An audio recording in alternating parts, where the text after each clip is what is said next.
You're listening to the Witchy Wit Podcast, Episode 9, COVID. Stay tuned.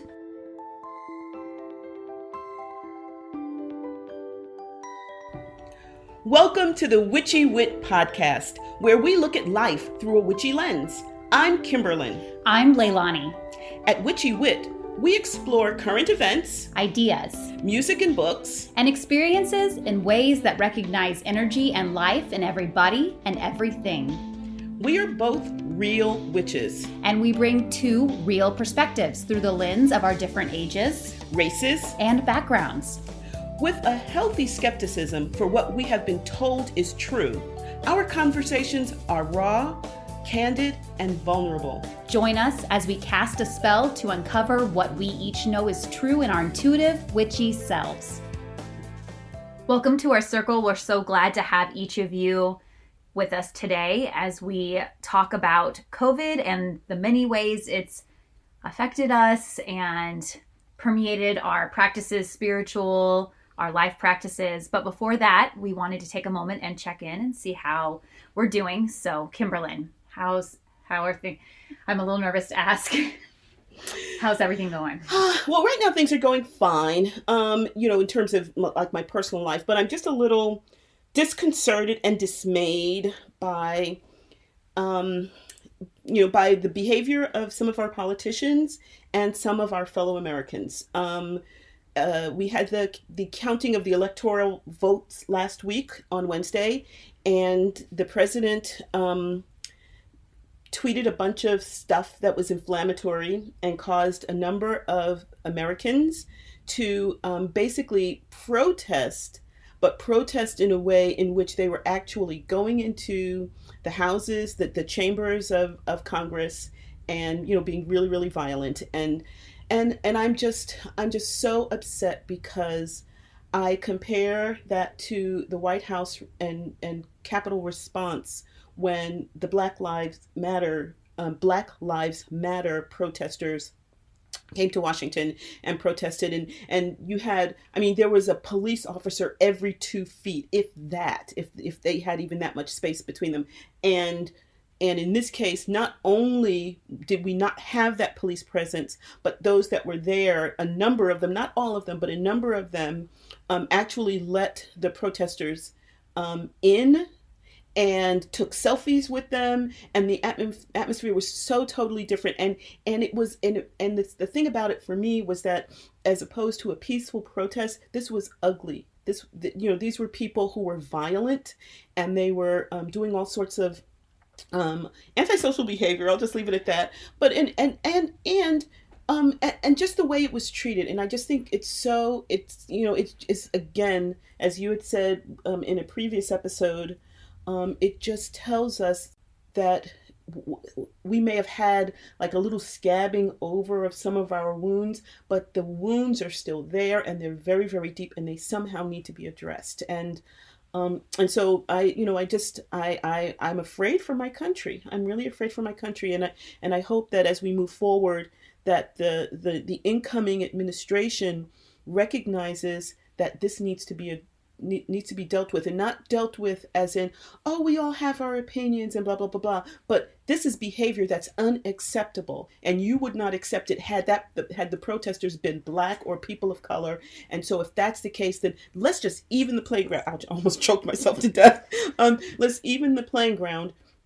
And what's goose for the sauce for the goose is sauce for the gander. Isn't that what's good for the goose is good whatever. For the gander? I always make everything about food. So yeah, what's good for the goose is good for the gander, and what's good for Black Lives Matter is good for whoever the hell those people were that were climbing walls and shooting people in the Congress, in the Capitol. Were there any images that stuck out to you?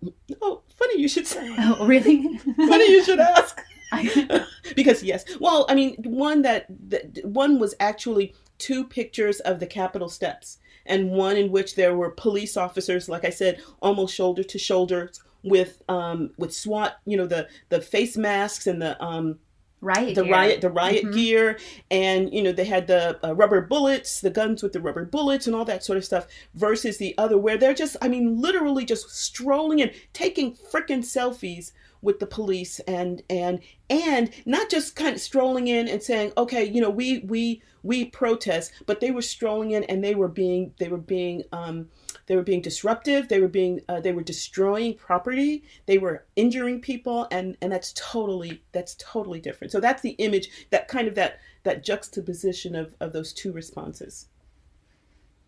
Yeah. So anyway, that's so, you know, I can't really say, you know, I said what my response is to it, and I don't have an answer. I just know that this is something that needs serious thought and needs to be seriously discussed and discussed in a way that we can kind of come to some sort of consensus about, you know, what's right and wrong in this country, and then apply it as evenly as possible, which is, you know, I think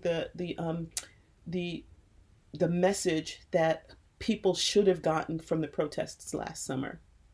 So that's me. What about with you? now that I've put this pall of just... I just want to just lift up everything you said. Just so, yeah. And also I'm noticing you're drinking out of a coffee cup. Oh, yeah. So my cousin used to be a part of the Obama administration. And so one Christmas he got us all President of the United States seal cups, mugs, and I'm drinking my tea out of my mug from a previous administration. So yeah, thanks for noticing. Let's just bring that previous administration's energy. Yes. Well, and Biden brings that, right? Because he was a part of that. So it's like everything old is new again. There we go. So what about with you? What's been going on? What kind of things have you been thinking about outside of witchiness? So I'm thinking about this. So we live in San Antonio, Texas. We technically live in South Texas. Between Austin and San Antonio is the divider between Central and South Texas, which is somewhat arbitrary, but whatever. And yesterday we had snow, which for some of you it may not mean much because it's not that important. But in South Texas, it's very well. Fortunately, it was a Sunday because in South Texas, the last time we got snow, I remember it was a Valentine's Day when I was 2011, I think, and we shut down. We pretty much shut down. Yeah. Fortunately, because people who barely know how to drive in Texas anyway should not be on the roads during snow. But yeah. So it's a big deal here. It's a huge deal. And as someone who I learned to drive in Missouri, our infrastructure down here is not set up for that. No. In that we have these towering overpasses, which are beautiful to look at the scenery from, but. Oh, but they ice over like an MF. I mean, you just look at them hard and they start icing icing over. So the world basically shut down for what in any other place in the world would be arbitrary. Because it's so little. But our world basically shut down. But I saw the snow coming down and I was like, this is like snow, like precipitation. I need to put out a bowl so that I can collect water for witchy purposes. Because how often does this happen? I know. So did you? I did. I was on the phone with my little sister at the time and we were like talking and I was like, hold on a second. And I ran and got this bowl and like set it out. I didn't know how much we were going to have, but I have this large clear bowl that my older sister bought me that has like a spiral going. It's beautiful. Spiral going down to the center. And so I grabbed that bowl and like ran out to the backyard and put it out to catch the snow water so that I'll have some like snow water to do some magical work with. Wow. Good for you. You're so, first of all, you're proactive that you actually thought about that. And like, you're telling me this now and I'm thinking, that's a great idea. Oh, unfortunately, it's 24 hours later, so I can't do anything with that idea. But you thought of it at the time, and now you have that magical water to work with. I do. I like working. Well, I think because you and I are both elemental in a lot of ways. So I put water out, and I saved it from Samhain, which was a full moon. So I have Samhain full moon water. Yes. And another friend of ours, also, she used to gift this to people, would put out water so for your birthday she'd put out water that month for the full moon of your birth month, and then the next year give it to you as a gift. Isn't that amazing? That's an amazing gift. I mean, like the full moon of your birth month. Oh, I love that. Yeah. So I mean, there's so many ways that we can think of to do that, I love that. Yeah. That's so cool. I love that. I love incorporating the elements in that way. When I was in, over the past summer, there was some Black Lives Matter protests, and there was some like burnt stuff as I was walking around, and I picked it up and I like had smeared it in my journal and like done some writing around like my desires for equality, and so just another elemental shout out there. Brilliant. And thanks for making me aware of the different ways that we can bring in the elements, just from our day-to-day lives. So this episode, we wanted to spend some time talking about COVID. And I have to say that my hope is that this is not an episode to dread. Or maybe not like other things that are talking about COVID, in that we just wanted to share and to capture our experiences, both inside and outside of our spiritual practice, inside and outside of the workplace. Yeah, and I think what's important to me to make sure that is really clear as we go into this episode is to make sure that everyone is aware that we're only speaking about our experience, and this is just two people. And I'm sure for everybody out there, the experience of COVID is dramatically different. And so just recognize we're sharing about our experiences, and hopefully this gives you some insight into just two other people. So let's talk about COVID. Let's talk about a pandemic. I'm like, woohoo! So let's start talking. Okay, so this time last year, I guess we had started to get news reports about something going on in China. And do you remember any of it? Do you remember any of this? I only remember I listened to NPR pretty frequently. I'm that friend that is like, I heard on NPR, and then like that's the phrase that if I had a penny for every time I said it, I'd be rich. So I heard some articles on NPR about it. It was back in the time period where people were just comparing it to the flu. Right. And same thing with me. I think, we got about this. So this is January 11th that we're recording this. And, I believe that when this time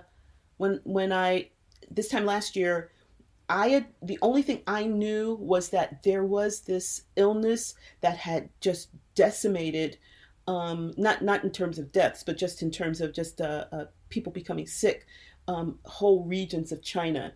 And we started to see signs of it here. And I can't remember, this might have been right before the cruise ships, but it was just about that time that we were starting to think about this in terms of what was going on here. Up until this point, it was just something that was happening elsewhere.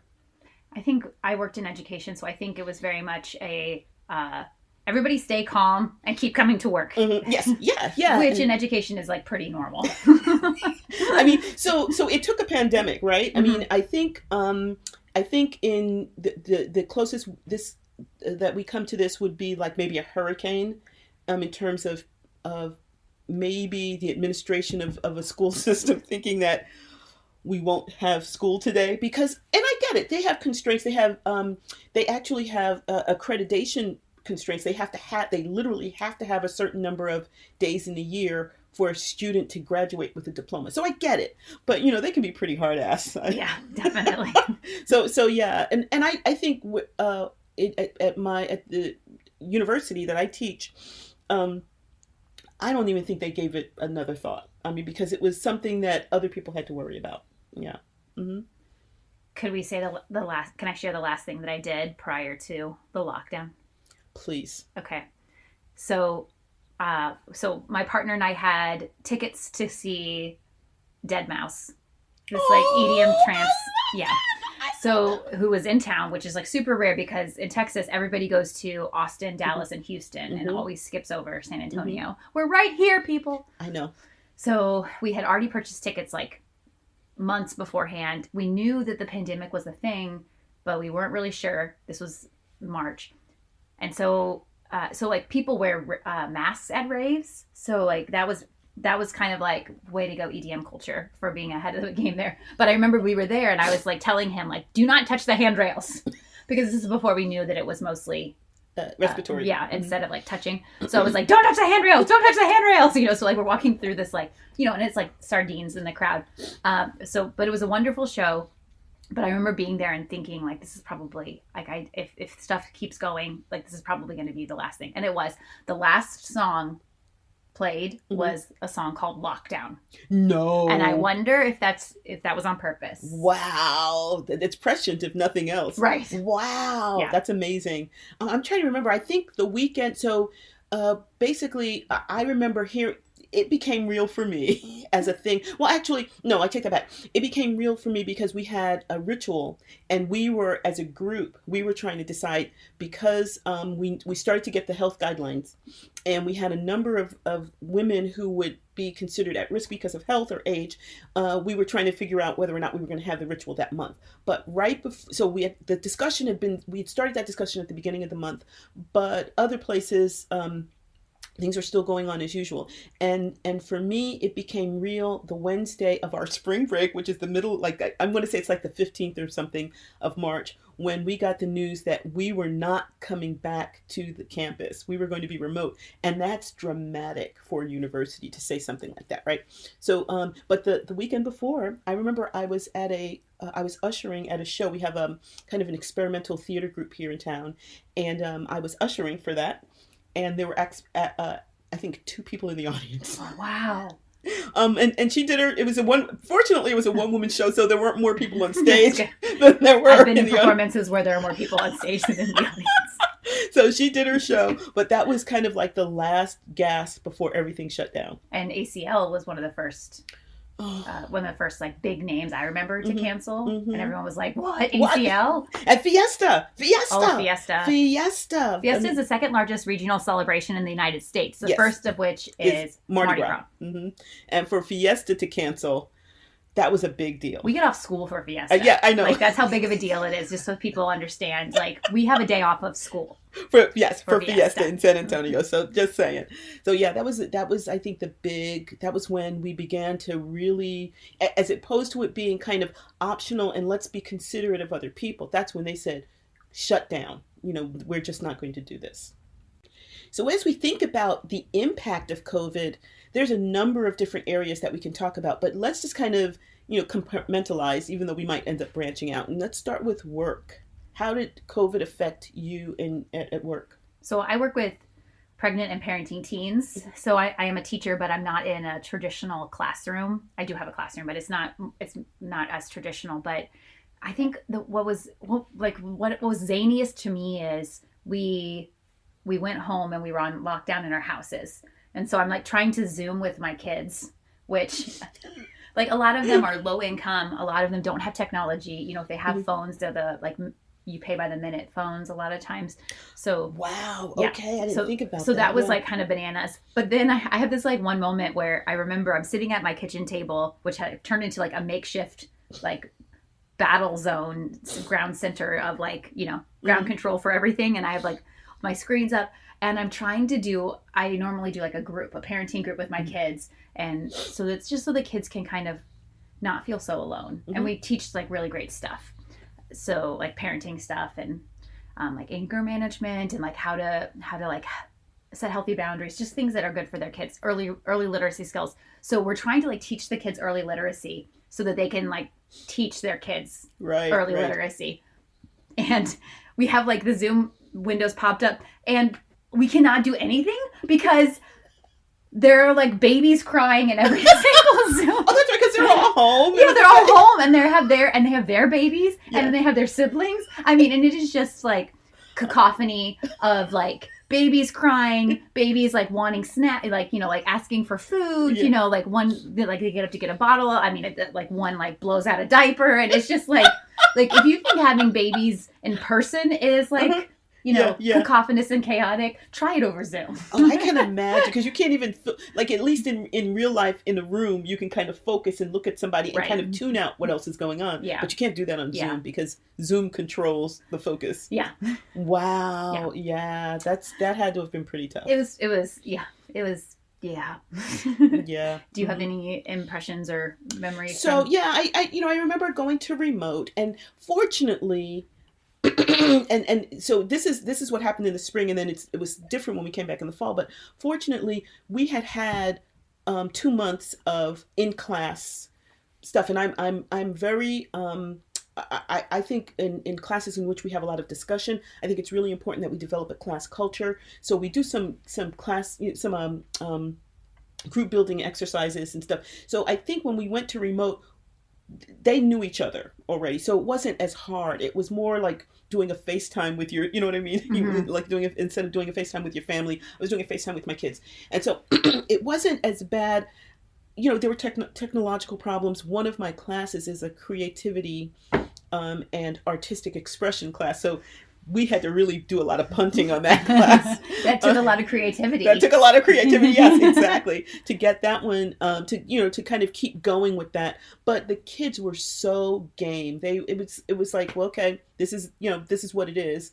Let's do this. And so they were, I have to say, they were really willing, and they were very understanding of their teachers' attempts to work technology into their teaching. And I have to say, at my school, there are some people who are pretty proud Luddites. I mean, they Yes. pride themselves in the fact that they still don't even put their grades online. Like their secretaries do it, and everyone went on remote and, started doing Zoom classes. And so, and the students would tell me some of them did it better than others, but they all tried. And that's the most important thing. So that was the biggest thing. Then the other thing for me is I found that I had to, one of the things that we had, so as I recall, we had spring break, and then they gave them another week off, and we started a week later. And that week that we had off, we had training on technology. And one of the things that people kept saying, and I realized it was so true, was that you can't just do everything you'd been doing and just do it with Zoom. I mean, the whole atmosphere is different, and just the way the kids are experiencing the class is different. So I found that I had to cut some things that I would normally do if we were all in class. And it forced me to really essentialize and think about, so what is the most important thing in what I'm doing, right? And, or basically the line I told myself is, what's the least I can do? So, because these kids are stressed out of their brains, what's the least that we can do? And I can still look myself in the mirror and say, I taught this class, right? And that they learned this stuff. So that was the biggest thing. It showed me how to scale down. And then, and now I think it's made me better at doing that, because now I can start with that core and then add stuff if we have time, right? So I think that's the main thing for me. For one thing that I was thinking about as you were talking was, it made a lot of the things that I really value about education harder to do, which is that connection to, like, the connection that I have with my students, which is really hard to replicate now that we're started a new semester and where we've never been in person with them. So it's a lot that's really challenging for me, because that's so much of what drives me. It also, though, has given me new tools, like you said, like it's helped you focus on like what's really important. So I am grateful, because you're right, educators are just so like you have to drag them kicking and screaming to change, even if it's a good thing. Mm-hmm, so mm-hmm. I feel like there's been some things that I have learned that I'm going to take with me into our whenever we return to like normal-ish. Whatever normal. Whatever that is. So a big difference. So that was the spring, mm-hmm. and then we had the summer. Now we can talk about the summer in a bit. But when we came back, then we gave the students an option. They many of us, we were encouraged, if we can, to teach a hybrid model where students could be in that class and either be in the classroom, or if they wanted to attend remotely, they could do that. That was much tougher, because I always felt as if there was one part of the class that wasn't getting the attention that they needed. Because there, at least when we were all remote, then I could just, figure out what's the best way to do this remote. Mm-hmm. But when you have some of the kids there and some not there, first of all, the group, each group feels like the other group is having a better experience. I found this out later when I talked to them. The ones who were remote felt like, obviously, you had the sense of camaraderie, et cetera, and that I was teaching to them. Mm-hmm. And the kids that were in the classroom felt, oh, well, they're remote, so they could like look at their books. They don't have to, they're not on the spot as much as we are and that kind of stuff. So, so we had less of a sense of a group culture. The kids that were remote kind of bonded together because they ended up, when we did breakout sessions, they ended up being together, right? Right. And vice versa. So it was a little bit more difficult, and I think a little bit more fractured. And so it kind of frightens me going into the spring, knowing that, I really, I want what I want when I want it. and if we're going to do it, it's like, okay, you know what, maybe we should just all do it remote. But I know that that's not the best way to do it. But anyway, that's something I'm struggling with. As someone who has already started the spring semester, I would say that you are reading the tea leaves correctly. Thank you. It's really challenging. Yeah. So we were talking about how COVID affected us at work, but obviously we're not always at work. So, what are some of the ways that COVID affected you outside of like your work environment? So I'm an Enneagram 2. I'm also an ENFJ. I'm an extrovert whose love language is physical touch. Everything that I do involves lots of people and lots of physical touch. So partner acrobatics and dance, right? Specifically competitive dance, right? So everything I love about these two things: partner swapping, physical proximity, being really close, touching, heavy breathing in each other's faces, right? It just makes it not applicable as something that would work for COVID times. So I haven't danced since March, which to some people may sound like whatever, but like, that it's like a painter hasn't painted, Well, it's so funny that you said that because, so I'm a little bit of transparency here. I was just telling Leilani that I have forgotten my steps for West Coast Swing, and before she goes today, she has to remind me to refresh my memory. So we will do it. But I didn't realize that you hadn't been doing any. It makes sense, yeah. I haven't. Now I am really lucky that my life partner is also my acro partner, so I'm really lucky that I get to work with him, but like I don't share a lot on social media because I don't want to like, I don't want to like rub it in people's faces. And then I also don't want people to like look at that and be like, oh, well, they're doing it, so I'm going to do it, and like maybe it makes them want it. I don't know. Maybe I'm overthinking it, but. I don't know if you can overthink a pandemic. your response to a pandemic, right? Yeah, I just want to be supportive. Yeah. What about you? Yeah. So I found the difficulty for me was I tended to I overschedule my life, and I admit that, and I know that I could do that a little bit better. But I love going out with friends. I love going out to dinner, going out for drinks. You notice going out a lot. Yes. and one of the things that I started to recognize in the past few years is that I did need more downtime, but I scheduled downtime in the midst of all of that, going out and doing stuff with friends or having friends over or things like that. And so having that, it was a dramatic change, actually kind of threw me into a totally different mindset. And one of the things that I did was I sat and we've discussed this a little bit. I've sat and I kind of embraced the solitude. And so what I found myself doing is sitting down and saying, okay, now I have a whole huge circle of friends. Who are the friends that I would feel that I need to have contact with? And so I think that we were a lot more intentional about scheduling either FaceTimes or Zooms or just phone calls than we had before, when we could just say, oh, let's get together next week. Oh, no, can't do it next week. How about the week after that? That kind of stuff. And so I found myself kind of prioritizing my friends a little bit in as much as, there's some friends that you want to spend more time with. And so I that was in a way a good thing for me, because it was something that I wanted to do, but I didn't allow myself to do it. So COVID made me do it. It's like the devil made me do it. COVID made me do it. COVID made me do it. It definitely made me prioritize my relationship with you.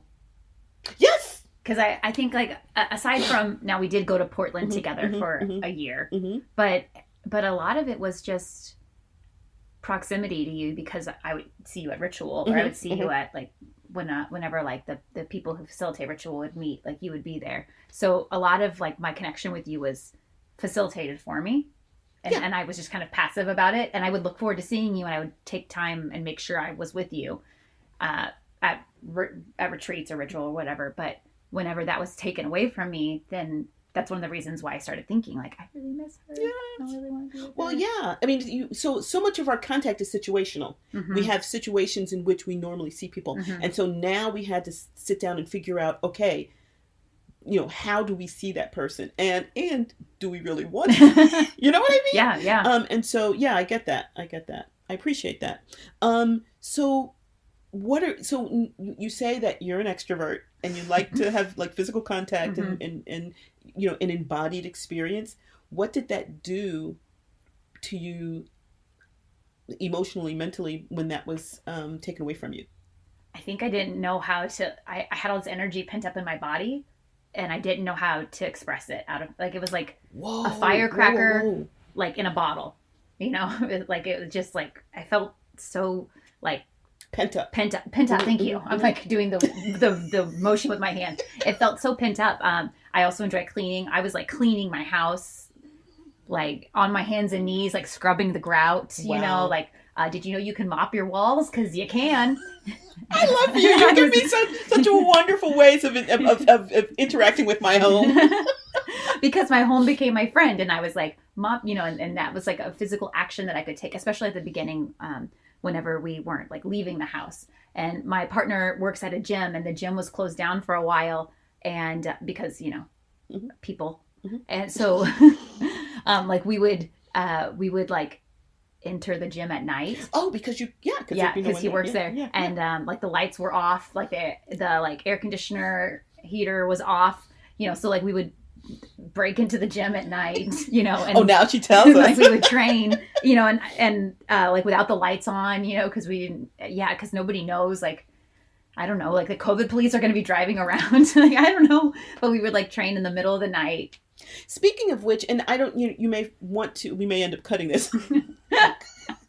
But so, a part of the psychological aspect of this is just not, like we said, okay, we're going to all stay home and we're going to flatten the curve. And mm-hmm. in my head, that meant, by Memorial Day, we're like, yeah, right. Was it 2 weeks to flatten the curve? Like, something like that. Yeah, to flatten the curve.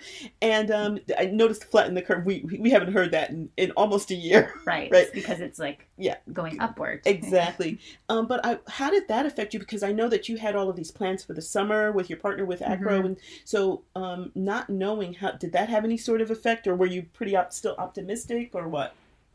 I think, my mom is an infection control nurse. So she was very honest. Oh, so you knew we weren't flattening the curve. Yes, but okay. I had reservations for dance competitions. I had bought tickets. I had registered for competitions. Like, I was on the list to compete. We had planned to train at a circus center in another state. Like, so I had shit to do. Right. But I also was very willing to give it up because I knew it was what needed to happen. What about you? So I honestly thought that I was going to travel in June. My cousin celebrated her 80th birthday, and we were doing a big thing. We were all going to be going into New York City, going to see a play, having a big party, and whole bit. And obviously we didn't do that. Oh, but even before that, it was I'm not going to say which, but a really big college reunion year. And I was going to combine that with a retreat. I was going to go for that and then stay for a retreat. And so the end of May was going to be a really, I think I had 4 sets of airline tickets between May and July, and didn't happen. So yeah, that was a little disconcerting, but at the time, back in the spring, it was still, okay, this is what needs to be done. And like I said, I was kind of enjoying the solitude. So, it's like, oh, I didn't know I could do like this introverted stuff, right? I think that I was all on board, and I still am on board. Mm-hmm, all these, I may sound like a negative Nancy when I say this, but all this like COVID fatigue, which I do understand COVID fatigue is real, but all these people who are like, oh, I'm so tired of whatever, social distance. And I'm like, you don't get to be tired of it. Like, we don't get to get tired of gravity. Like, it is what it is. You know? I like that. You don't get tired of gravity. So, like, I get it. It sucks. You know, like, I get it. And it sucks is, like, putting it lightly. But this is what we have to do. Like, so let's do it. Yeah. No, I agree. I found, I found that, I thought of myself as being relatively healthy for my age and weight and the whole bit. And I thought of this, of kind of the doing what we had to do more as in support and in solidarity and helping others as opposed to actually protecting myself. And I think that helped me because just like my personality type, if I think I'm helping others, it's easier for me to do than to say I'm doing it for myself. I think when our circle put out, our council met, you're on council, right? Mm-hmm. So I'll say my experience. I got that email from council saying we are not meeting. Mm-hmm. We are not having ritual, because I was on the ritual team and we were like, should we still do it and people can choose not to come? Should we do it and allow people to Zoom in? Should we not do it? And should we do it over Zoom? Like, what should we do? And I remember, like, I don't know. I'm thinking of these options. And then council emailed us and said, we are not meeting, in solidarity with every single woman in our circle. We are not meeting. I remember reading that and it just clicking for me. That is what is right. Yeah. So, and in a way, it takes a little of the uncertainty out, right? Like, this is, whether or not you agree or not, someone is saying that this is what we can do for other people, and then okay, well, I can do that. I can. It's not even falling in line. It's I can take up this burden and walk with it because it's what's right for my sisters. Yeah, it felt it in the fogginess of the chaos and everything. It felt so right to have that decision made and then to read it and be like, yes, that is what is right. And recognizing that probably some of our listeners are going to disagree, yeah, right? That yeah. There's a whole lot of different ways of looking at this, and as we said earlier, this is just our experiences and how we're thinking, and we welcome hearing from anyone about your experiences too. We have social media. Let us know. We'd love to hear from you. But one of our central priestesses of our group is a crone, and thinking about if I wanted to meet and not have her there, no. Like, she is just as important to me as one of the other women who's, in her early 20s. That's you right. know, like yeah, and I don't even know the medical conditions of some of the other ones, but it felt really good to me to think about, okay, like, let's come together and what can we do for the whole to make our spirituality accessible. And boy, oh boy, I'm just going to speak for myself. I had no clue what I was doing. None. Because everything I do is about my body. And It is really hard to get on the ground and bang on the floor while people are playing drums when I'm alone in my living room. And you're afraid to, and for a lot of people said they were afraid like their neighbors would hear. And... Oh yeah. And I gave up on that. Because at first I'm like it should be like a comic strip. Like, first ritual outside. I'm like positioning myself like so that like the tree is like blocking me, and then it's like second ritual outside, basically just walk out in my full witch regalia, like pull up the fire pit, like, let's get started. Let's do this. Speaker, so my computer's connected to a speaker so I can hear it. That's right. I do remember. I remember your bonfire. It was pretty cool. Yeah, that was pretty cool. So, I was pretty proud of that. Yeah, well, you should be. And I think that was my first, because that was one of the things I did during COVID, was I built a fire pit out in my back. I had time. I built a fire pit out in my backyard. So yay! So that was pretty cool. So we've kind of segued into like the spiritual effects, but I think for me, one of the things that we started to do, we didn't do it right away, but we started to do this in successive months, is not just trying to do what we would normally do in ritual, but Zoom it. And we started to take advantage of what you could do on what we could do using Zoom. And I think it was your ritual one where we built altars at our homes and we could look at each other's altars. Yes, that was Samhain. Yeah. And so like we would normally not be able to do that. Well, I mean, we could take a picture, and bring that or whatever. But we were literally sitting in each other's homes.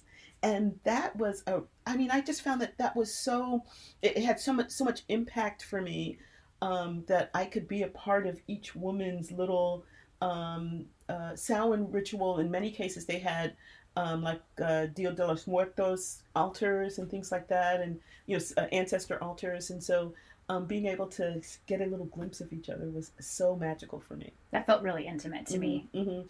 So that intimacy, So it was a different type of intimacy, right? Yeah, it definitely was a different type of intimacy.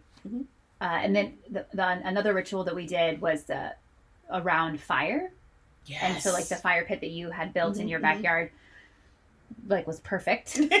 So we had a lot of women with fire pits. Some were with candles. Some had fires in their fireplaces. But that was really cool because, I never get to do ritual around my fire pit because we're always meeting with our circle and not at my house. Yes, right. So there was a personal element where we literally brought ourselves and our lives into our group experience, and I thought, we couldn't have done that before. Yeah. And so one of the things I'm hoping is that even when we're back face to face again, we still do like one Zoom ritual because so we're in each other's homes again. That was Beltane. It was the Beltane fire. Okay, yes, the image, fire. Yeah, the image was that these Beltane fires, like fire, because one of our sisters ran, opened a portal so that we could have the fires connecting us. Yes. So every sister, no matter where they were, had fire, and then that connected us into one central Beltane fire. Yes. I love that. And the only thing is I wanted, you're supposed to jump the Beltane. I know. But I built it too high. I was like, right. It's like, oh no, baby. Right, oh no. Us elemental witches, we'd be like, too much fire to jump. Not too much fire in general. Too much fire to It's like, you'll be burning off your possibles. Yeah. Beltane, woohoo! I didn't need my genitalia. Okay. Let's move on. Okay. So if you're listening and you're curious how to possibly enhance your ritual practice, if you have a group of people that maybe you can't meet with or you can't meet with as many, here's some tips and tricks that we've learned that have helped us with our circle. So the one we've kind of been talking about already is don't just try to replicate what you do in person and do it over Zoom or FaceTime or whatever platform you're using. Instead, look at what could we do that we might not have done before, like building fires in your own backyards or seeing rituals that you build inside your own house. One thing I'm just going to add is that always have one, we call them tech witches or tech priestesses, someone who is going to be in charge of, first of all, just sending out the Zoom link, but helping, and it became less of a problem as time went on, but helping helping people who had problems getting on Zoom and just talking about, giving them a little tip so that they can have the best experience possible. That person is oftentimes in charge of muting people who forget that they've unmuted. And then, in the middle of an elemental invocation, you hear, Fido! And they just mute them real quick. Or the toilet flushing. Right, the toilet flushing. Yeah. All wonderful things that have happened. Yes, indeed. Another thing is I found simplifying rituals. It might even, to an experienced ritual planner, it might feel weird because you don't have all these things going on, but simplifying the rituals and simplifying the roles that people take on so that they have fewer things to do. Right. And then one thing that we did, we figured out pretty early on is we love to sing, and we find that singing and chanting is very ecstatic, and so but obviously that's hard over Zoom. So what we did was we would have everyone mute but one person, and that person would sing, and we would sing along but muted, which was great. I mean, it sounds kind of bizarre because you just hear the one voice, but in some cases it allows you to try out a bunch of harmonies that you wouldn't try out in person, or drum, or do so there was a freeing element to that too, even though we didn't have that sense of all of the voices together. Are you going to talk about what we do on the last verse? Oh, yeah, so often what we would do is towards the end, because we do want that feeling of community. I assume everyone did. I wanted that feeling of community. I do too. We would have everyone unmute and we would sing it regardless, and we called it Sacred Cacophony. Sacred Cacophony. And so the last verse, we would be bringing it on home, and it would end when it ended, and it was so great because you look at the Zoom, the Brady Bunch pictures, and everyone's arms would be up in the air, and they'd be singing, and like the voices would, the sound would have stopped, and you still see the arms up in the air. So it was pretty cool. That was pretty neat. I do really love that. Yeah.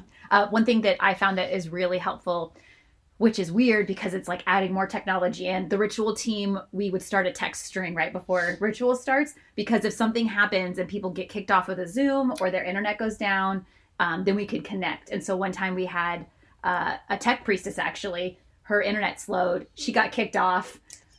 Right. So numerous times. Yes. Like she kept getting back on and getting kicked. Like her internet would go down again. So we were texting. Yes. Yeah. So again, using the technology to help us just stay in contact with each other. I think that was the most important thing. Is there anything else? I think those were our main ones. Okay. Oh, and then this kind of counts, but just ultimately strengthening our individual practice. Oh yeah. Yeah. So yeah, one of the things that I found so empowering during COVID is because we couldn't do everything we wanted to do as a group, that it really forced me to look into, what I could do to kind of get all of that support that I would normally get, there. And I found that my practice went through the roof, and I was trying to figure out, I was like looking for, there is, I had some stuff written down here, but I went on YouTube and I was looking at some of my personal gurus. They aren't really gurus, but I call them that. And went through old books, and I actually found old cassette tapes of meditations that I had recorded. So cassettes, right? Wow. Yeah, and I actually have a cassette player that still works. You have a cassette player? Yeah, it's yeah. Oh my gosh. That still works. So I mean that, things like that, going back to old technology that was, considered groundbreaking at the time. Wow. My individual practice has definitely strengthened, but it's also solidified my commitment to energy and the group. But I think the biggest takeaway that I have, it doesn't involve cassettes, but that's all right. one of the people in our group shared that part of our affirmation that we commit to every year is about sticking with our commitment to our faith, even when things are hard. Right. And I've read that affirmation every year I've been a part of our group, and I read it. I'm an English teacher. I read it. I think about it. But I have never understood it in the way that I understand it now. And some women have fallen away from our group, which I grieve. And the women who are staying and the women that I am working with to create connection even during all of this, I feel even more connected to. Yeah. Yeah. Some of those affirmations have become so real for me now. Like before, there were words and I understood in the abstract what they meant, but now I'm living them. Agreed. So, yeah. So our poem the poem that we're going to be reading today was by poet called Khaled Matawa, and he's a Libyan poet who lives in the United States now, and he's very well educated. He has a BA in political science and economics, but now he has his PhD in creative writing, and he teaches in Ann Arbor at University of Michigan. He has numerous collections, and I'll put a link to his bio on our website, so you can get that information. But written, translated and written in Arabic. Translated Arabic poetry, and has done a great deal of work, and people describe his writing as kind of novelistic, and it's very evocative. So hopefully you'll get a sense of that in the poem that we're going to be reading for you today, which is called Now That We Have Tasted Hope. Now that we have come out of hiding, why would we live again in the tombs we'd made out of our souls? And the sundered bodies that we've reassembled with prayers and consolations. What would their torn parts be other than flesh? Now that we have tasted hope. And dressed each other's wounds with the legends of our oneness, would we not prefer to close our mouths forever shut on the wine that swilled inside of them? Having dreamed the same dream, having found the water behind the threshold mirages, why would we hide from the sun again? Or fear the night sky after we've reached the ends of darkness? Live in death again after all our life our dead has given us? Listen to me, Zawiya, Beida, Ajbaya, Tobruk, Nalut. Listen to me, Derna, Musrata, Benghazi, Zintan. Listen to me, houses, alleys, courtyards, and streets that throng my veins. Someday soon, in your freed light, in the shade of your proud trees. Your excavated heroes will return to their thrones in the martyrs' squares. Lovers will hold each other's hands. I need not look far to imagine the nerves dying, rejecting the life that blood sends them. I need not look deep into my past to seek 1,000 hopeless vistas. But now that I have tasted hope, I have fallen into the embrace of my own rugged innocence. How long were my ancient days? I no longer care to count. I no longer care to measure. How bitter was the bread of bitterness? I no longer care to recall. Now that we have tasted hope, this hard-earned crust, we would sooner die than seek any other taste to life, any other way of being human. This poem really spoke to me, especially the first few lines, but why would we live again in the tombs we'd made out of our souls? And the first line, now that we've come out of hiding, just thinking about everything that we've been stripping away with COVID and everything that we've been doing as we've survived, and then in our hopefully sooner rather than later coming out of all of that. So thank you for reading that with me. No, it was my pleasure. I loved reading this poem. Thank you. And thank you for being with us today. Thank you for sharing the space with us as we muse as to all that has happened before, during, and hopefully after, as we deal with this pandemic together as a community of witches and as a community of humans.